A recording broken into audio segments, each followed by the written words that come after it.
moksliniais duomenims. Ir aš tiesiog tada norėčiau, Liudvika, kad jūs patys šiek tiek daugiau apie save, nes esat dirbus ir viešam sektoriu, ir versle, ir mokslu užsimusi, ir praktiškai dirbus, tai jūsų biografija gana yra tokia, kaip čia pasakus, labai plati ir įvairiadypė. Prašau. Tai ačiū ir sveiki, mėly klausytojai ir žiūrovai turbūt, nes čia yra ir galima ir klausyti, ir žiūrėti. Tai tikrai labai malonu ir ačiū, kad pakvietėte kalbėti šią įdomią temą. Ir turiu pasakyti, kad universitete jau nebedirbu 7 metus, tačiau žmogiškųjų išteklių tema man yra labai labai artima. Tai šiai temai paskyriau 17 savo gyvenimo metų, tuo pačiu, kaip jūs jau ir minėjote, dirbau ir sveikatos apsaugos ministerijoje, dirbau ir universitete, dirbau ir e-sveikatos sistemos kūrimo projekte, kur kūrėme patį sistemos branduolį. Taip pat dirbau sveikatos forume, nevyriausybinėje organizacijoje, vėliau perėjau į verslą ir dirbau jau dabar 12 metų farmacijos sektoriuje. Ir turbūt pradedant reikėtų pasakyti klausytojams, kad tai, ką aš čia šiandien kalbėsiu, tai tikrai neatspindi mano dabartinės įstaigos, kurioje aš dirbu, tai Amgen Switzerland biotechnologijų kompanijos pozicijos.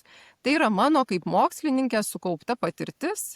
Ir taip pat aš esu šiuo metu Inovatyvios farmacijos pramonės asociacijos valdybos pirmininkė, tai irgi tų asociacijos ir įstaigos šiuo metu įmonė neatstovauju nuomonės, tačiau daugiau kalbėsiu iš savo patirties. O patirties tikrai turiu daug.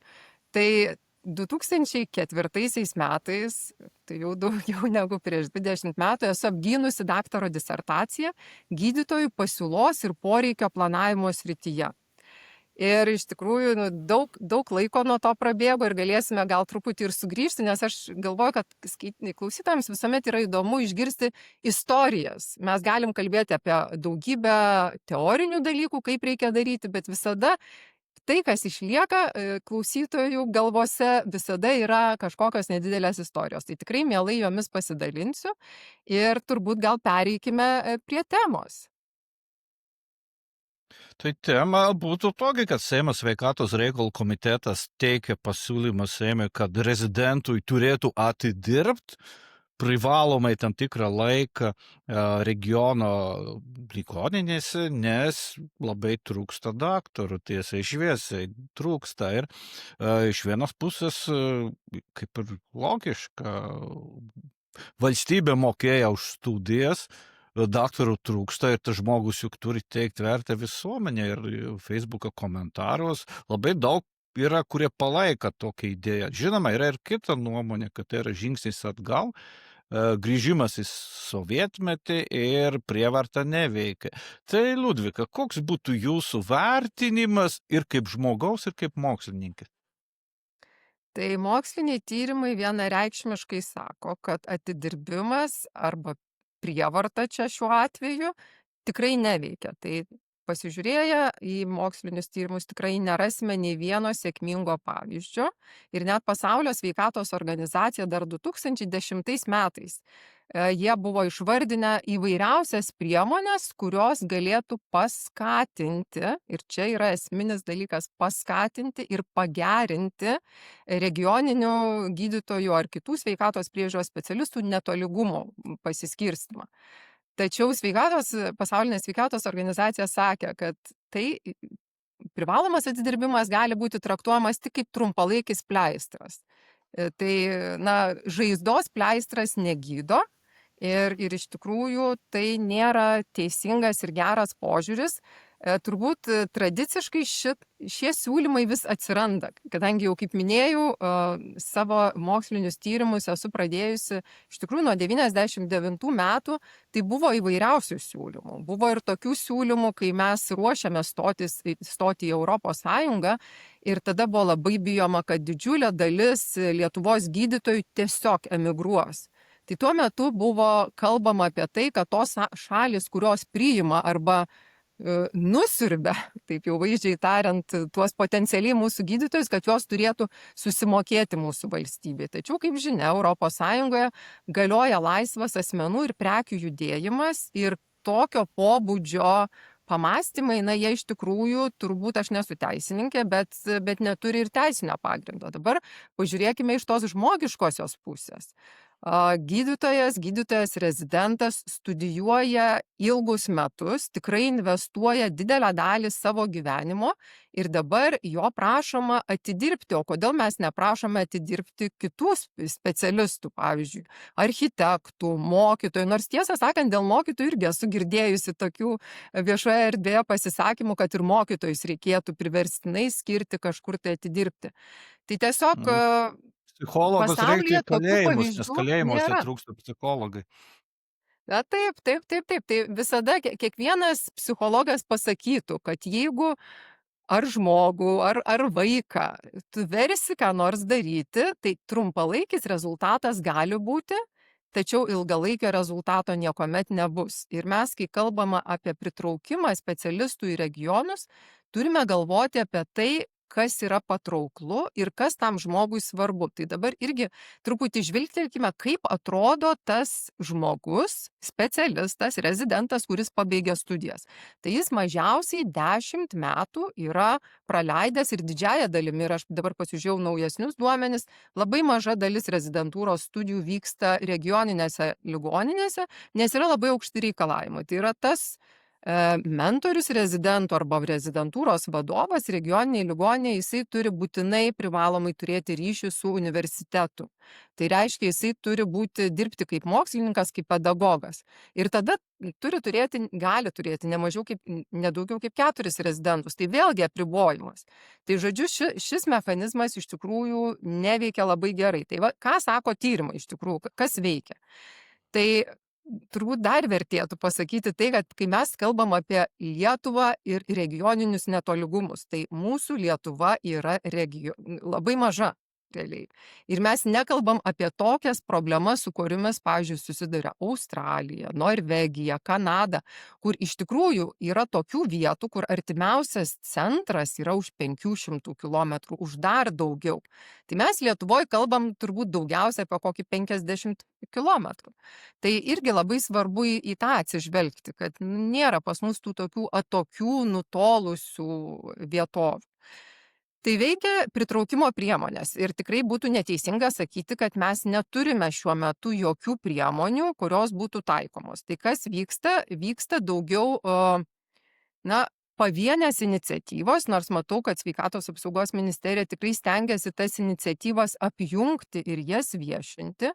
Tai yra ir įvairios programos, kur savivaldybės siūlo studijas baigiantiems rezidentams tam tikras išmokas, tam tikras socialinės garantijas, tai pagalba įsigijant būstą ar išmokant paskolą.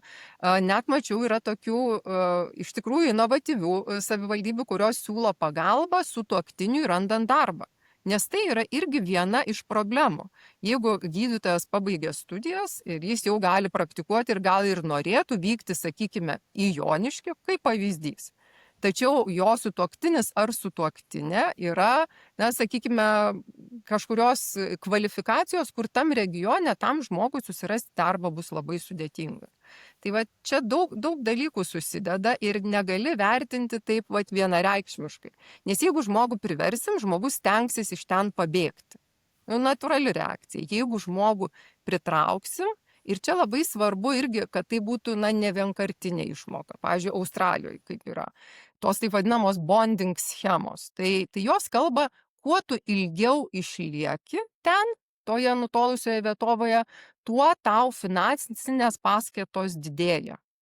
Ir be abejo, ne tik finansinės paskatos, bet ir ryšys su kitais specialistais. Nes kai mes kalbam apie specialistus, svarbu ne tik tai atlyginimas. Ir atlyginimas dažnu atveju jau nebėra pagrindinis veiksnys. Labai svarbu darbo sąlygos ir gyvenimo sąlygos. Ir ar tavo šeima ten galės jaustis taip, kaip tame didmiestyje, kuriame tu studijavai.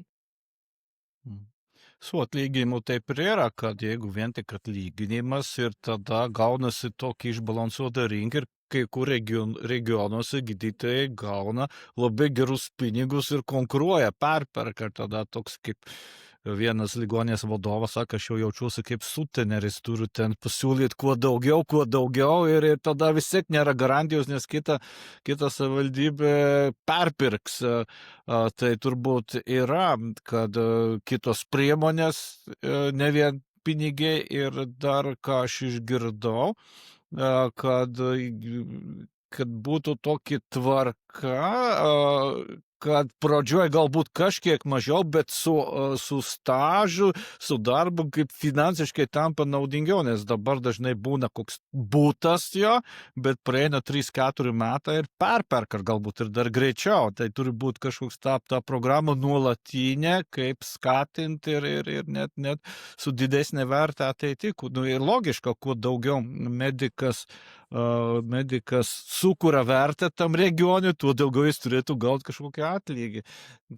Ar Tai teisingai taip, mąstau? ir nebūtinai tai galėtų būti atlygis. Pavyzdžiui, Norvegijoje yra svarstoma ir tiesą sakant, nežinau, ar yra priimta, bet juk irgi gali ir valstybė prisidėti. Čia mes kalbam apie savivaldybių iniciatyvas. Tai savivaldybė savo iniciatyvą gali finansuoti rezidentūros studijas, jeigu jos mato, kad reikia tam tikro specialisto, ir tada jau mes galime kalbėti apie atidirbimą, nes tada medicinos gydytojas, kuris neįstoja į valstybės lėšomis finansuojamą rezidentūrą, tačiau pasirenka studijuoti savivaldybės lėšomis finansuojamos rezidentūros rėmuose, be abejo, jisai pasirašo sutartį ir ten jau yra labai aiškiai numatyta, ką jisai turės padaryti, pabaigęs studijas, kiek laiko už tai atidirbti. Tai toks mechanizmas yra savanoriškas, niekas neverčia to medicinos studijas pabaigusio gydytojo atidirbti jam apie tai nežinant. Tai toks mechanizmas yra galimas, bet ką aš labai noriu akcentuoti, yra, kad būtinos tos ilgalaikės priemonės, ką ir jūs sakėt, apie vieną įstaigos vadovą, kuris jaučiasi tarsi, turguje, ar ne, už kiek pirkti, už kiek parduoti. Ir čia yra dar vienas aspektas. Atsiminkime, kad kiekviename regione yra tų ištikimųjų sveikatos priežiūros specialistų, kurie ten dirba daugybę metų. Ir tada irgi susidaro toks didelis netolygumas. Tai kodėl dabar tam naujam, ar ne, mes skiriame didžiulės lėšas, didžiulės paskatas, o į tą žmogų, kuris ištikimai dirba, tarsi ir nusisukame, ar ne, jis gauna tokį atlyginimą, kokį gavo.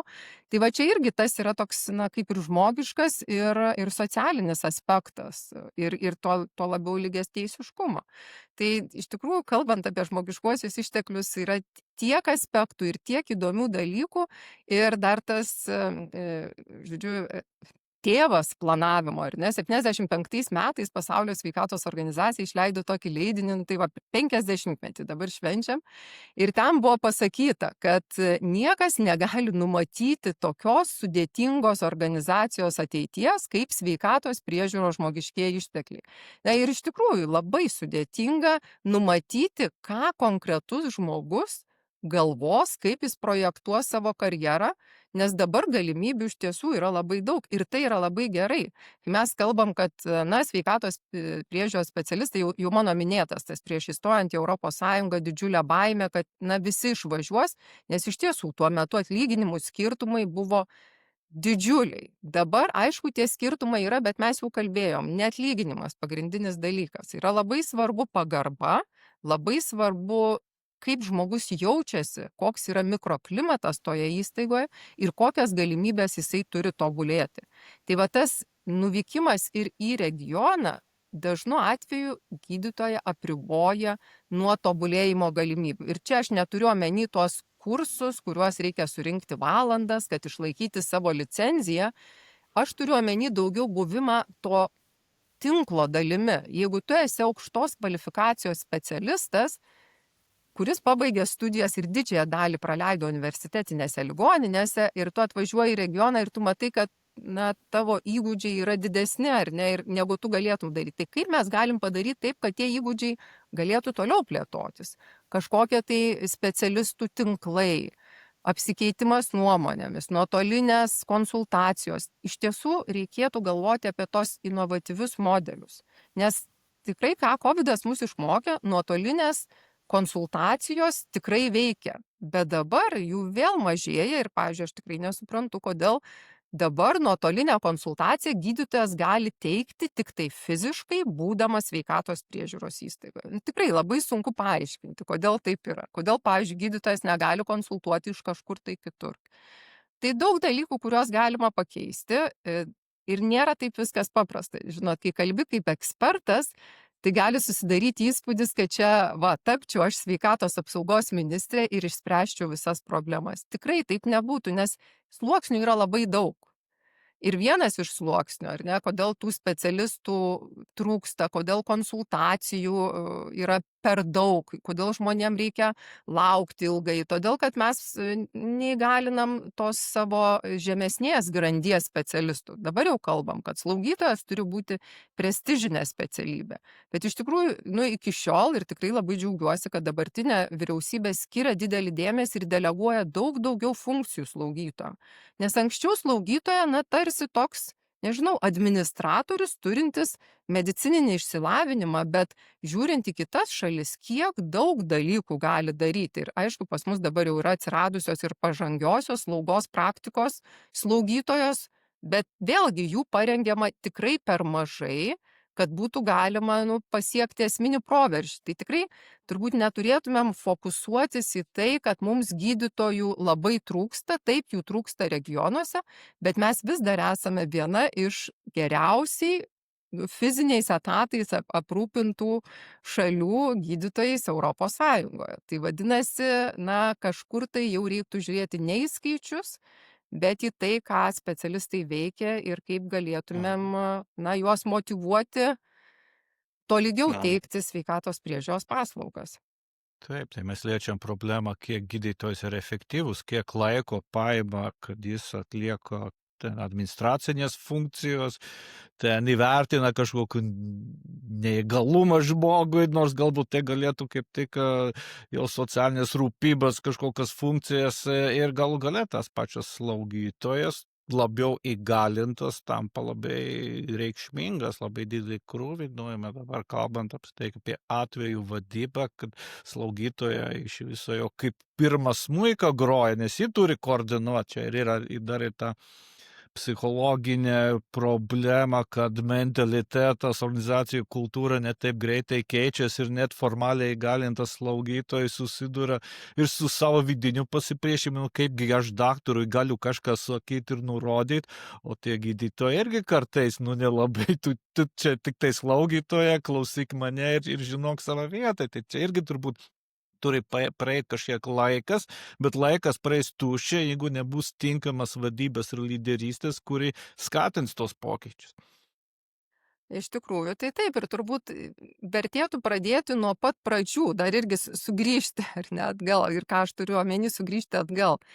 Mes kalbam, kad priimam tam tikrą skaičių žmonių, studijas baigusių moksleivių, ne studijas, abiturientų, ar ne, į slaugos, į medicinos studijas, tačiau pas mus Lietuvoje iki šiol priėmimas yra paremtas tik tai akademiniais rezultatais. Ir mes niekaip nevertiname motyvacijos ir žmogaus vidinės motyvacijos, nes motyvacija yra, labai taip primityviai kalbant, jinai yra tokia dvejopa. Tai viena yra vidinė motyvacija, kad aš esu pasiryžęs, aš tikrai noriu, ir net yra tokių klausimynų, aš buvau nustebus, kad gali būti tokių atsakymų, pasirinkimų, kaip pavyzdžiui, aš būsiu gydytoju, net jeigu tai reikš, kad aš daugiau gyvenime negalėsiu atostogauti su savo šeima. Tai čia jau toks visiškas kraštutinumas, bet tas vidinis žmogaus noras, apsisprendimas tarnauti kitam žmogui yra be galo svarbus. Tai šitą elementą mes visiškai praleidžiame savo studentus pasirinkdami, ir aukšti akademiniai rezultatai arba gerai išlaikyti egzaminai, kitaip tariant, jie tikrai nereiškia, kad tas žmogus yra iš tikrųjų pasiruošęs ir pasiryžęs dirbti sveikatos sistemoje, nes darbas sveikatos sistemoje yra pakankamai sudėtingas ir, kaip jau ir kalbėjome, čia reikia ne tik tai profesinių gilių žinių, bet ir didžiulių psichologinių žinių, nes mes kalbame apie santykius su žmonėmis. Tai va, jeigu ateina į studijas žmogus, kuris yra tikrai apsisprendęs, tai tada jisai tas studijas baigia ir tada jisai sėkmingai tęsia karjerą. Aišku, visokių dalykų nutinka. Gyvenimas yra toks, kad negali visko suprognozuoti.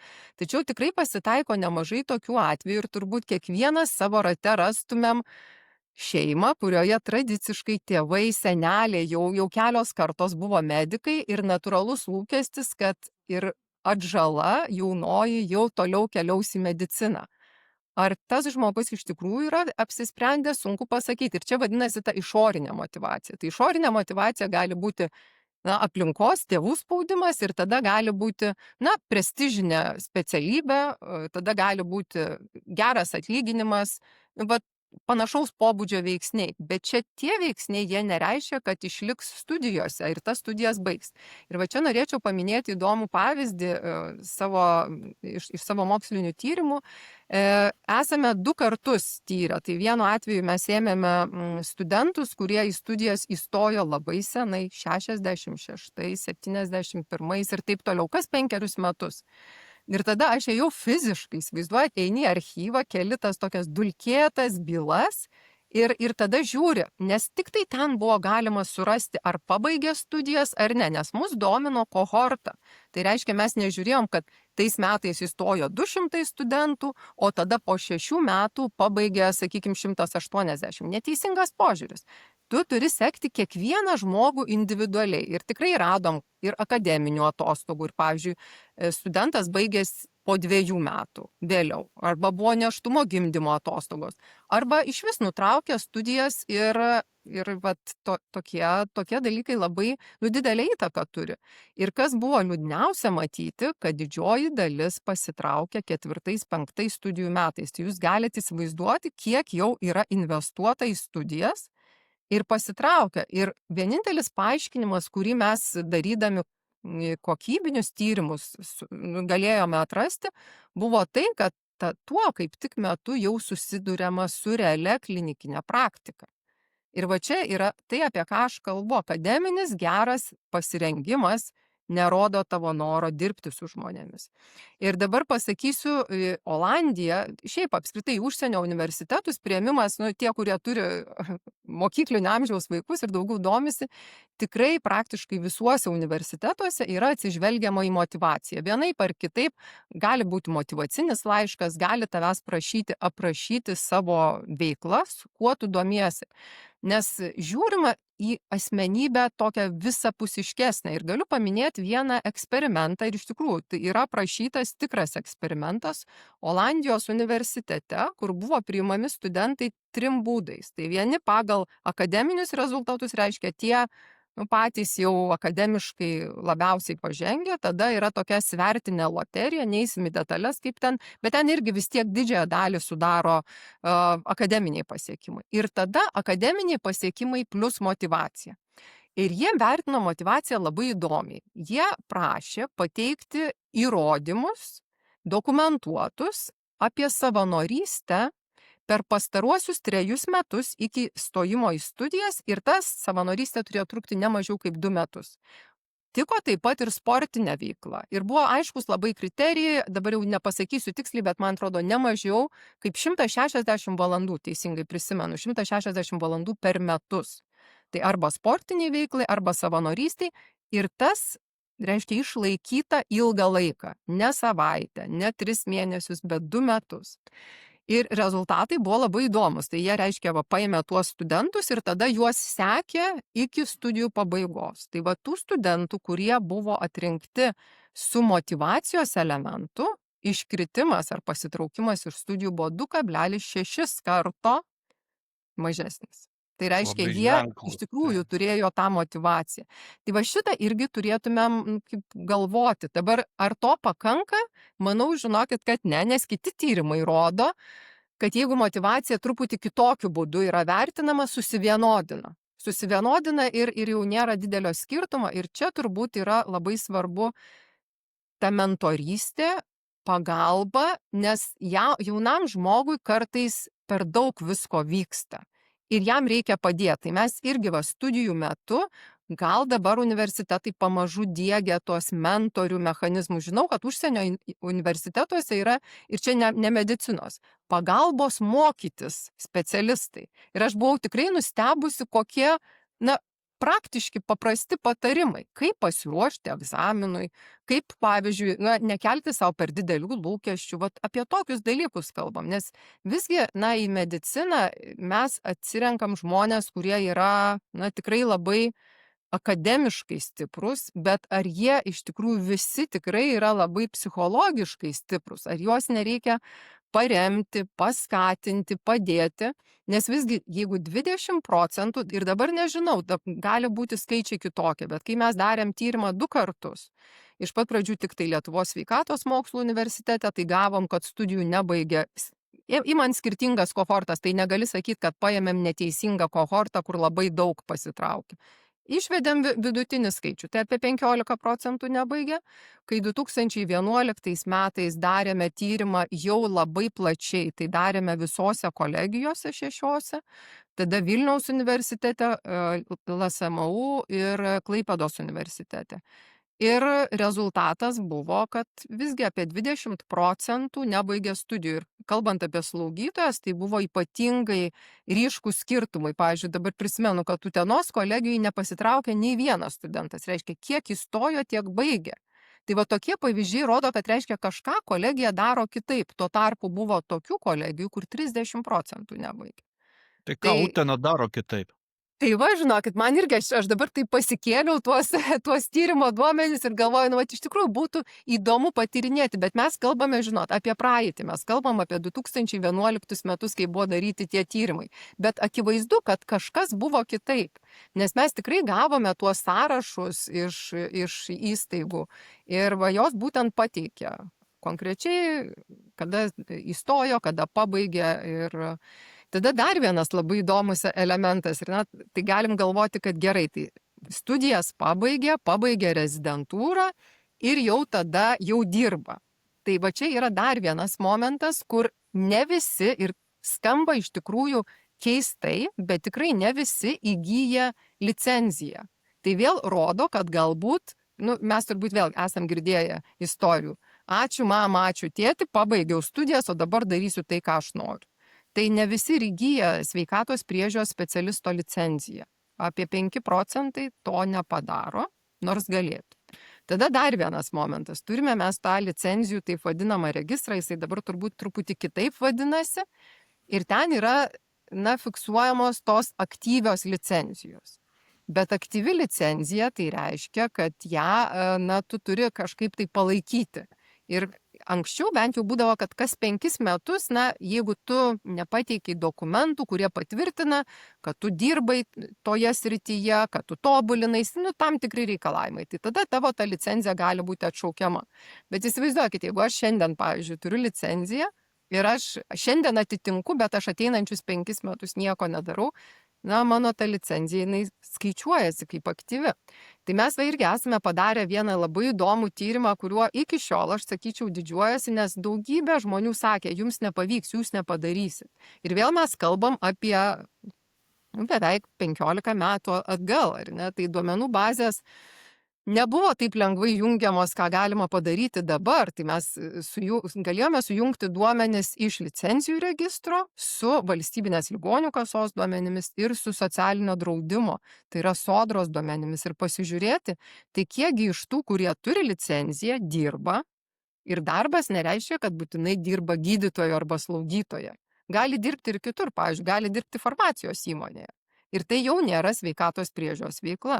Tai vėlgi nustatėm, kad apie 5%, dar 5% apskritai nedirba. Ir tada jie galėjo būti mirę, išvykę į užsienį, išėję į pensiją, įvairios priežastys. Mes ten labai detaliai nagrinėjom. Bet dar apie 10% slaugytojų atveju, apie 5% gydytojų atveju dirba kažkur kitur. Tai reiškia, nedirba slaugytojui ar gydytojui. Tai, žodžiu, čia kiekvienam tam etape labai daug yra pasitraukimo. Ir turbūt tam, kad to pasitraukimo būtų kuo mažiau, kaip jau sakiau, reikia pradėti nuo pradžios. Ir labai svarbi ta motyvacija, ir ne tik tai, kad ta motyvacija kažkokioj pačioj pradžioj, motyvacija, kad jinai išliktų. Ir tai yra uždavinys turbūt visiems, kurie augina naująją kartą. Ir čia turbūt ne tik tai gydytojų ar slaugytojų atveju, čia kiekvienoj profesijoj Atsiprašau, svarbu. kad įsiterpiu, tiesiog noriu pasidalyti tokį liūdną istoriją, man papasakoja pažįstamas žmogus, kuris dirba gydytoju vienoje ligoniniai. Ir ten vienam skyriui mikroklimatas labai prastas, nes ten vyr slaugytoja, kitas slaugytojas, taip kaip čia pasakus, labai griežtai kontroliuoja, kad būtų tvarka, kad veiktų. Ir tiesiog viena slaugytoja, kuri labai gera, labai ten atsidaus darbam, reiškia vidinė motyvacija labai aukšta, išėjo dirbti greitąją pagalbą, kur dar daugiau streso yra, tikrai ne mažiau. Ir tai irgi parodo, kad ta vidinė motyvacija yra tokia stipri, kad žmogus neatlaikęs prastą mikroklimatą presiją išeina į darbą, kuris apskritai stresinis, paprastai ten rezidentai dirba tokį gerą, kai žmogus jau virš 40 metų eitų į greitąją pagalbą, labai retas atvejs, bet tai irgi parodo, kokia yra stipri vidinė motyvacija, kurią nesugadina mikroklimatas, ja, žmogus vis tiek išlieka. Taip, bet tokių pavyzdžių turbūt nėra tiek daug, kad žmonės iš tikrųjų neatlaiko tos įtampos ir tada priima tokius aktyvius sprendimus. Tikrai nemažai pavyzdžių, nes mes turbūt visi, tie dar, kaip jau čia negali sakyti, vyresnės kartos, gal tos vidurinės kartos atstovai, mesgi buvo mokyti, kad kentėti yra gerai. Dabar ateina visiškai kita karta. Ir tai yra karta, kuri tikrai padarys proveržį sveikatos priežiūros sistemoje, nes jaunieji specialistai, jie matė jau pasaulio, jie žino, kaip gali būti kitaip. Ir tikrai, nenorėčiau, kad susidarytų įspūdis, kad tikrai visose mūsų įstaigose blogas yra mikroklimatas ar bloga psichologinė aplinka. Kaip jūs sakot, būna gera aplinka ligoniniai, bet kažkuris skyrius dėl tam tikrų asmenybių gali būti tas, kurį reikėtų kažkaip tai atkreipti dėmesį. Tai, kaip jūs sakėt, ką galėtų padaryti vadovai, tai aš manau, kad vadovai apskritai turėtų būti kiek įmanoma arčiau žmonių. Ir aš suprantu savo darbuotojų. Ir aš suprantu, kad tai yra tikrai sudėtinga, bet mes versle sakom, geras vadovas yra tas vadovas, kuris sugeba girdėti, išklausyti ir imtis veiksmų. Ir tai nereiškia, kad aš išgirdau kažką tai ir dabar turiu jau iškart viską pakeisti. Bet tas gebėjimas girdėti žmogų yra labai svarbu ir labai dažnu atveju to ir pakanka. Kodėl žmonės perdega? Todėl, kad žmonės jaučia per didelį spaudimą, per didelius lūkesčius, savo kelia per didelius lūkesčius ir tada įvyksta tas perdegimas. Aš buvau nustebusi, yra Didžiojoje Britanijoje atliktas tyrimas jaunų gydytojų. 90% sako, kad jie vienu ar kitu metu yra jautę perdegimo simptomus. Tai irgi rodo, kad kažkas tai sistemoje yra ne taip, bet tada ir vėl klausimas, ar čia ir ne žmogaus savo per dideli keliami reikalavimai. Ir tikrai vadovai turėtų stengtis girdėti žmonės. Ir čia visiems vadovams, čia nebūtinai sveikatos priežiūros įstaigų ir verslo organizacijų. Ir sėkmingos organizacijos yra tos, kur vadovai turi tą grįžtamojo ryšio mechanizmą ir neformalų, nes tikrai esu dirbusi įmonėse ir susidūrusi su situacijose, kai tiesiog būdavo surenkamas grįžtamasis ryšys tam, kad pasakyti, mes tą padarėm, bet po to su tuo nieko nebūdavo padaroma. Tai tas tikras noras ir tikras rūpestis savo žmonėmis. Ir tada ta motyvacija. Čia dar labai pozityvus pavyzdys, kad surenkamas grįžtamas ryšys, kad parodyt, kaip mes gerai padarėm, nes kartais būna grįžtamas ryšys surenkamas, kad identifikuotum tie, kurie nelojalūs ir blogai vertina mūsų organizaciją ir su jais tada individualiai padirbt, kad jie pasikeistų. Aišku, tai prie nieko gero neveda ir dėl ją ir su tuo tenka susidurt kartais. Bet iš tikrųjų žmonės turėtų jaustis saugiai, teikdami tą grįžtamąjį ryšį. Turėtų būti užtikrinamas anonimiškumas, kad, na, žmogus galėtų išsakyti savo Tikrai taip. skaudulius. Ir svarbiausia, kad tas vyktų reguliariai, nes mes tikrai girdim tų daug rezonansinių atvejų, ar ne, apie mobingą, išeina gydytojai, nu ten jau iš viso dramatiškų savižudybės ir taip toliau, bet tai jau yra, na, ilgai besikaupusių problemų pasekmė. Tai vadinasi, jeigu padarius intervenciją vienokią ar kitokią, tikrai turbūt dalies tų problemų būtų galima išvengti. Bet tam reikia, na, kiekvienas vadovas, ar jis aukščiausios grandies, ar jis vidurinės, ar jis jau, na, jau visai arti, jisai turėtų matyti savo žmones. Ir čia vėl turbūt yra tas toksai momentas, kad geras gydytojas nebūtinai yra geras vadovas. Ir žinau, kad čia irgi yra amžina ta dilema, tai ar mums reikia vadovų, kurie yra ekonomistai ir tada viską sutvarkys. Niekas tas neįvyko, bet mums reikia tų tokių vėl įvairiapusių vadovų. Taip, mums reikia vadovų, kurie suprastų mediciną, aišku, reikia vadovų, kurie suprastų ekonomiką ir kaip veikia, na, sveikatos priežiūros paslaugų teikimo modelis, bet mums reikia ir empatiškų vadovų. Ir empatija tai nereiškia, kad vaikštai su pleistrais ir klijuoji tos pleistrus ant kiekvienos žaizdos. Empatija reiškia, kad girdi ir imiesi realių veiksmų. Ir tada žmonės, kurie jaučia, kad jie yra girdimi, jie tampa daug lojalesni, jų motyvacija kyla ir tai čia tokia yra, nu, išorinis pastimuliavimas tos vidinės motyvacijos, va, kaip jūs ir tą pavyzdį minėjo. Nu, puikus vidinės motyvacijos pavyzdys, bet jeigu išorinė motyvacija yra žlugdanti ar gniuždanti, na, tai tokiam žmogui tikrai sudėtinga labai dirbti. Ir smagu, kad priima sprendimą eiti ten, kur jaučia, kad tas stresas yra, bet tu dirbi realiai komandoj, nedideliai ir tu daugybę turi tos atsakomybės savo. Tai čia irgi, nu, tokia drąsa prisijimti atsakomybę, nes kai tu esi greitosios pagalbos automobilyje, nu, dažnu atveju viskas yra tu ir tavo, na, porininkas ar pagalbininkas. Liudvika, ar yra tyrimų, nu, tikriausiai yra, bet ką tyrimai sako apie išėjimą, dėl kokių priežasčių, kokį palieka darbo ligoninėse gydytojai, kokios dažniausias priežastis yra kaip. Bet tokių, žinokit, tyrimų tikrai yra, bet dabar konkrečių skaičių aš nepasakysiu. Bet kadangi mes esame darę būtent tyrimą apie išvykimą, nu, tai reiškia irgi, tai neišėjimas iš profesijos, nes turbūt irgi reiktų atskirti du dalykus. Ar mes, kai kalbam apie išėjimą iš ligoninės ar kažkokios įstaigos, ar mes kalbam išeina iš ligoninės, bet lieka profesijoje, gal išeina į kitą įstaigą, gal išeina į privačią įstaigą, irgi taip gali būti. Ar gal jau iš viso išeina iš profesijos. Tai va čia yra jau skirtingi dalykai. Bet tyrimai rodo, kad pagrindiniai dalykai yra, kaip jau kalbėjom, tikrai neatlyginimas, kodėl žmonės išeina, nes va irgi čia turbūt vertėtų paminėti. 94-ais, 93-ais, 94-ais buvo masinis, tik studijas baigusių gydytojų išėjimas į farmacijos kompanijas.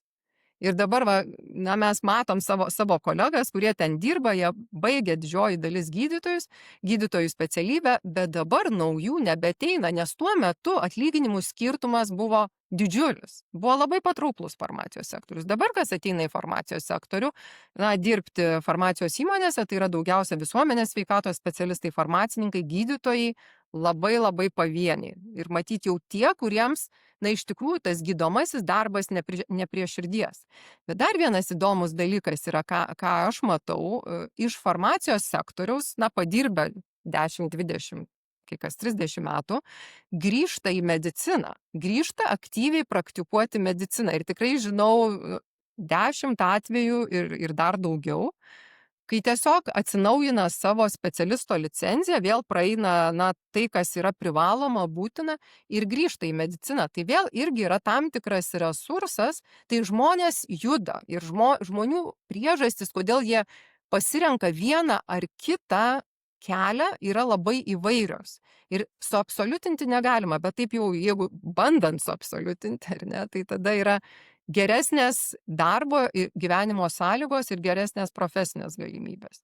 Nes klausimas, ar aš galiu save realizuoti, ir vėl reikia suprasti, kad realizavimas kiekvienam yra skirtingas dalykas. Aš, pavyzdžiui, man realizavimas yra darbas su žmonėmis, tarnavimas tam, kad pacientai, nes mano darbas yra vaistų kompensavimas, kad mūsų šalies pacientai mano kompanijos vaistus galėtų gauti kompensuojamus, nes tiesiog jie nekompensuojamų neįpirktų. Man tai yra prasmė. Kitam žmogui yra gebėjimas kopti karjeros laiptais. Gal aš noriu būti būtinai skyriaus vadovu ar dar aukščiau. Trečiam žmogui tai yra dar kiti dalykai. Gal gebėjimas derinti su akademinė karjera. Tai daugybė veiksnių lemia ir tikrai, na, ilgas kelias mūsų laukia. Tai tik tai turbūt baigiant, aš norėčiau paminėti, kad tie tyrimai, kuriuos mes ten darėme 2000-aisiais, 2002-aisiais, 2004-aisiais, žodžiu, nu, prieš tuos 25 metus, paskutinis 2011, juos dabar atlikti yra ženkliai paprasčiau, nes mes turim valstybės duomenų agentūrą ir turime daugybę atvertų duomenų. Tai čia būtų, na, daug lengvesnis projektas, tai niekam nereiktų eiti nei į archyvą, vartyti tų, na, dulkėtų bylų. Ir tikrai galėtumėm turėti daug geresnį įsivaizdavimą, kokią mes dabar situaciją turime ir ne tik tai, nu, žmonių prasme, kiek mes turim tų specialistų, bet kur jie dirba, kiek jie dirba, ar jie dirba. Tai tikrai tą galėtumėm padaryti daug lengviau ir tikiuosi, kad Sveikatos apsaugos ministerija imsis lyderystės šioje vietoje. Mhm. Tai ačiū, Liudvika, ką aš ten išgirdau, kad ir man taip surezonavo, kad turbūt esminė, kad vadovas turėtų būti arčiau tam etikoje, norai, poreikiai yra gana individualūs, nors kai yra vidinė motivacija, tai reikia atsižvelgti tos individualūs norus ir poreikius ir pagal galimybę tenkinti ir tokiu būdu rodyti lyderystę. Ir tada pačioj pabaigoje, kokie būtų, Liudvika, jūsų tokie palinkėjimai per brūkšnelį rekomendacijos viešojo sektoriaus sveikatos rūpybės įstaigų vadovams, sveikatos priežiūros įstaigų vadovams, kad pritrauktų perspektyvų jaunų gydytojų ir juos išlaikytų?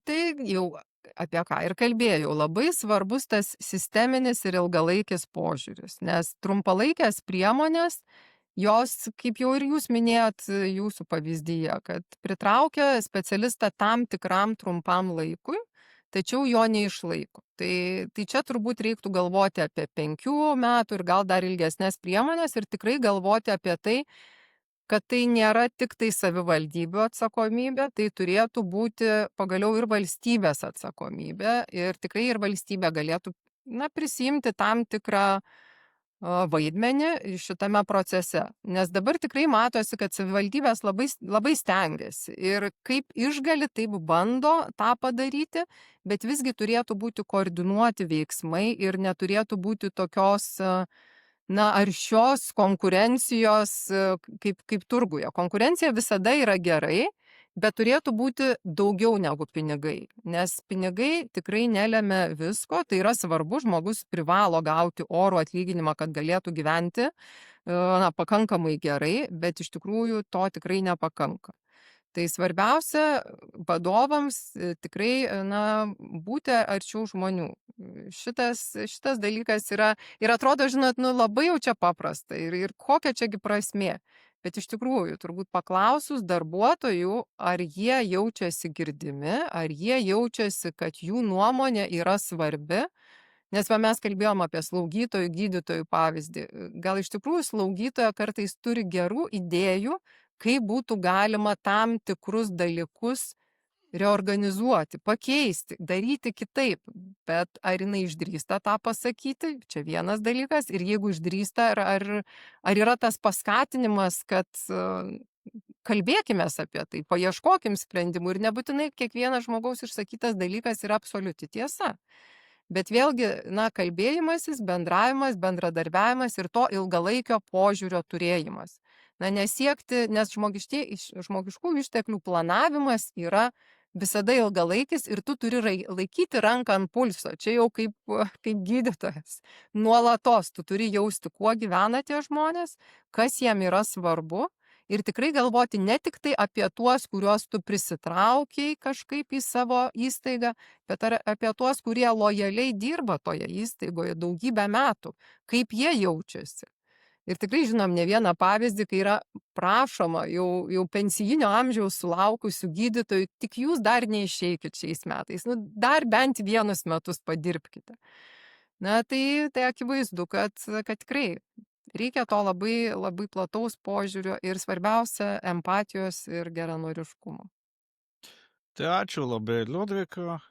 Prievarta nepadeda, neveikia, pleistras negydo, nes pūlinys išlieka, tai siūlau vadovams naudotis toms rekomendacijoms ir pirmoje vietoje yra žmogus, darbuotojas, gydytojas, kaip ir gydytojai, pirmoje vietoje yra pacientas. Ir jeigu kyla kokių klausimų, kažko sutinkat, nesutinkat, drąsiai rašykit komentaruose, o jeigu klausimai, tai aišku, aš spėsiu ir klausimus taip pat atsakysim. Dėkui. Ačiū Jums.